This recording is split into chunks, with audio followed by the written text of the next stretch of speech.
بہت زیادہ سوچنے سے انسان کو گزرا ہوا مشکل وقت زیادہ یاد آتا ہے۔ جن لوگوں کو کبھی دن میں نیند نہیں آتی وہ لوگ بہت ذہین اور بے چین مزاج ہوتے ہیں۔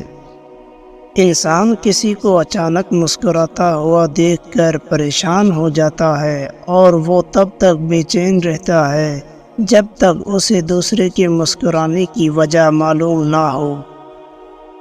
ٹانگیں اور بازو اکٹھا کر کے سونے والے لوگ بچپن سے ہی کسی خوف میں مبتلا ہوتے ہیں۔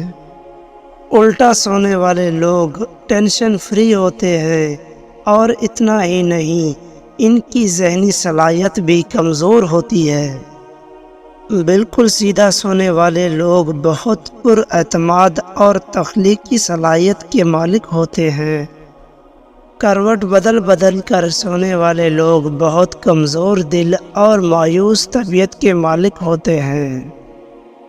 جو لوگ بہت کم سوتے ہیں وہ چڑچڑے پن کا شکار ہوتے ہیں، اور جو زیادہ سوتے ہیں ان میں بھوک کا احساس زیادہ ہوتا ہے۔ ایک منفی بات سننے سے کم از کم 5 مثبت یادیں خراب ہو سکتی ہیں۔ اگر آپ کو کسی معلومات کو حاصل کرنے میں مشکل پیش نہ آئے تو اسے یاد رکھنا مشکل بنا سکتا ہے۔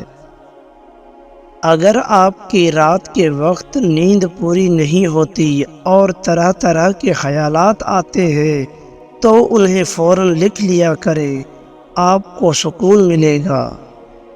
پریشان اور ہوشیار لوگوں کے دوست عام آدمی کے مقابلے میں بہت کم ہوتے ہیں۔ انسانی دماغ 12 سے 15 وولٹ بجلی پیدا کرتا ہے، جو ایک کم وولٹ کے لائٹ بلب کو چلانے کے لیے کافی ہے۔ انسانی دماغ شام 5 سے لے کر 7 بجے تک زیادہ ایکٹیو ہوتا ہے۔ دن میں خواب دیکھنے والے زیادہ تخلیقی ہوتے ہیں۔ رات کو زیادہ سوچنے سے 85% تک سونے کی صلاحیت کم ہو جاتی ہے۔ جو لوگ کم بولتے ہیں وہ گہری سوچ کے مالک ہوتے ہیں اور وہ کچھ کرنا چاہتے ہیں۔ جھوٹ بولنے کی سب سے عام علامات میں ناک کو چھونا، منہ کو ڈھانپنا، آنکھ کو رگڑنا یا بات کرتے وقت اوپر نیچے اور ادھر ادھر دیکھنا ہے۔ دنیا آپ کے خلاف نہیں ہے بلکہ آپ کا دماغ ہی آپ کا دشمن ہے، کیونکہ وہ ہر آخری مسئلہ ختم ہونے کے بعد نیا پکڑ کر لے آتا ہے۔ جن لوگوں کا حالات پر کنٹرول نہیں رہتا وہ پھر سازش سے کام چلاتے ہیں۔ اگر آپ کو لگتا ہے کہ کچھ برا ہونے والا ہے تو آپ اپنے آپ پر کم دباؤ ڈالتے ہیں۔